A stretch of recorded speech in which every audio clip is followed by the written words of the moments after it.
വിവോയുടെ Vivo Y02s എന്ന പുതിയൊരു smart phone Indian മാർക്കറ്റിൽ ലോഞ്ച് ചെയ്യാൻ പോകുന്നുണ്ട്. ഈ ഒരു ഫോണിൻ്റെ സ്പെസിഫിക്കേഷനെ പറ്റിയിട്ടുള്ള പല കാര്യങ്ങളും പറയാൻ കഴിഞ്ഞിട്ടുണ്ട്. അതുപോലെ തന്നെ വിലയെ പറ്റിയിട്ടുള്ള ചില കാര്യങ്ങളും പറയാൻ കഴിഞ്ഞിട്ടുണ്ട്. ഈ ഒരു വീഡിയോയിൽ നമ്മൾ നോക്കാൻ പോകുന്നത് Vivo Y02s എന്ന ഫോണിനെ പറ്റിയിട്ടാണ്. ആദ്യം നമ്മൾ ഫീച്ചേഴ്സൊക്കെ നോക്കുകയാണെന്നുണ്ടെങ്കിൽ Vivo Y02sൽ 6.51 ഇഞ്ചിൻ്റെ HD+ ഡിസ്പ്ലേ വരാനാണ് സാധ്യത. ശ്രദ്ധിക്കേണ്ട കാര്യം ഫുൾ HD റെസൊല്യൂഷൻ ഈ ഫോണിൽ വരില്ല, HD റെസൊല്യൂഷൻ മാത്രമേ ഈ ഫോണിൽ വരുള്ളൂ. പിന്നെ LCD പാനലായിരിക്കും ഇതിൽ വരിക. അതുപോലെ തന്നെ ഇതിൽ കൂടിയ റിഫ്രഷ് റേറ്റ് സപ്പോർട്ട് ചെയ്യാൻ ചാൻസ് ഇല്ല. 60 ഹെർട്സിൻ്റെ റിഫ്രഷ് റേറ്റുമായിട്ടായിരിക്കും ഈ ഒരു സ്മാർട്ട് ഫോൺ വരിക. ഫോണിൻ്റെ ഫ്രണ്ടിൽ വാട്ടർ ഡ്രോപ്പ് നോച്ച് ഡിസൈനിലെ നോച്ച് വരുന്നതായിരിക്കും. ലേറ്റസ്റ്റ് ആയിട്ടുള്ള പഞ്ചോൾ ഡിസൈൻ ഒന്നും ഇതിൽ വരില്ല.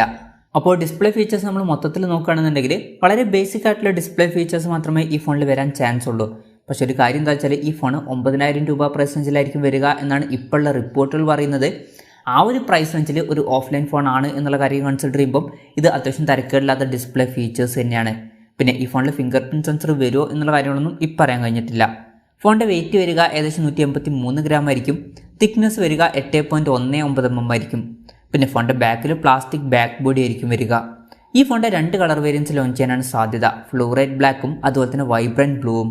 ഇനി പ്രോസസ്സറിൻ്റെ കാര്യം പറയുകയാണെങ്കിൽ mediatekൻ്റെ helio G35 എന്ന പ്രോസസ്സറുമായിട്ടായിരിക്കും ഈ ഒരു സ്മാർട്ട് ഫോൺ വരിക എന്നാണ് ഇപ്പോഴുള്ള റിപ്പോർട്ടുകൾ പറയുന്നത്.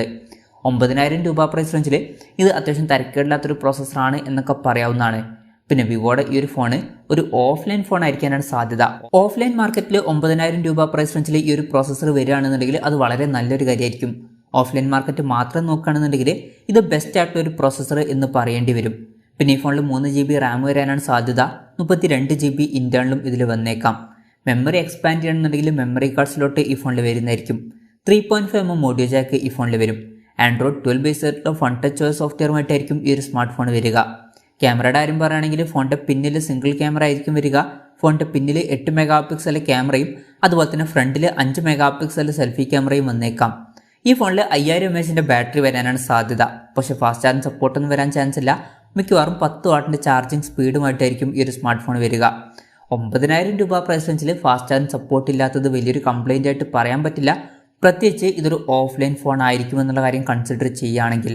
പിന്നെ ടൈപ്പ് സി ചാർജിങ് പോർട്ടുമായിട്ടായിരിക്കും ഈ ഒരു സ്മാർട്ട് ഫോൺ വരിക. വിലയുടെ കാര്യം പറയുകയാണെങ്കിൽ നമ്മൾ പലപ്പോഴായിട്ട് പറഞ്ഞു ഈ ഫോൺ 9000 രൂപ പ്രൈസ് റേഞ്ചിലായിട്ട് വന്നേക്കാം എന്നാണ് ഇപ്പോഴുള്ള റിപ്പോർട്ടുകൾ പറയുന്നത്. ലോഞ്ച് ഡേറ്റിൻ്റെ കാര്യം പറയുകയാണെങ്കിൽ അതിനെ പറ്റിയിട്ടുള്ള കറക്റ്റ് കാര്യങ്ങൾ പറയാൻ കഴിഞ്ഞിട്ടില്ല. എന്നാലും അടുത്ത് തന്നെ ഈ ഫോൺ ഇന്ത്യൻ മാർക്കറ്റിൽ ലോഞ്ച് ചെയ്തേക്കാം. എന്തായാലും ഓവറോൾ നോക്കുകയാണെന്നുണ്ടെങ്കിൽ ബേസിക് ആയിട്ടുള്ള ഫീച്ചേഴ്സുമായിട്ടായിരിക്കും ഈ ഒരു സ്മാർട്ട് ഫോൺ വരിക. 9000 രൂപ പ്രൈസ് റേഞ്ചിൽ നമുക്ക് മിക്ക ഫോണുകളിലും ബേസിക് ആയിട്ടുള്ള ഫീച്ചേഴ്സ് മാത്രമേ ലഭിക്കാറുള്ളൂ. പിന്നെ ഇതൊരു ഓഫ്ലൈൻ ഫോൺ ആയിരിക്കും, അതായത് പുറത്ത് ഷോപ്പുകളിലും അതുപോലെ തന്നെ ഓൺലൈൻ ഷോപ്പിംഗ് സൈറ്റുകളിലും ഈ ഒരു ഫോൺ ലഭിക്കുന്നതായിരിക്കും. ഓഫ്ലൈൻ ഫോൺ ആണ് എന്നുള്ള കാര്യം കൺസിഡർ ചെയ്യുകയാണെന്നുണ്ടെങ്കിൽ 9000 രൂപ പ്രൈസ് റേഞ്ചിൽ അത്യാവശ്യം നല്ല ഫീച്ചേഴ്സും കാര്യങ്ങളൊക്കെ ഈ ഒരു ഫോണിൽ വരുന്നുണ്ട് എന്നൊക്കെ പറയാവുന്നതാണ്. എന്തായാലും Vivo Y02s എന്ന ഫോണിനെ പറ്റിയിട്ടുള്ള നിങ്ങളുടെ അഭിപ്രായം ജസ്റ്റ് ഒന്ന് കമൻറ്റ് ചെയ്യുക. അതുപോലെ തന്നെ ഈ ഒരു ഫോൺ ഇന്ത്യൻ മാർക്കറ്റിൽ നിങ്ങൾ ഏത് പ്രൈസ് റേഞ്ചിലാണ് എക്സ്പെക്റ്റ് ചെയ്യുന്നത് എന്നുള്ള കാര്യം കൂടി ജസ്റ്റ് ഒന്ന് കമൻറ്റ് ചെയ്യുക.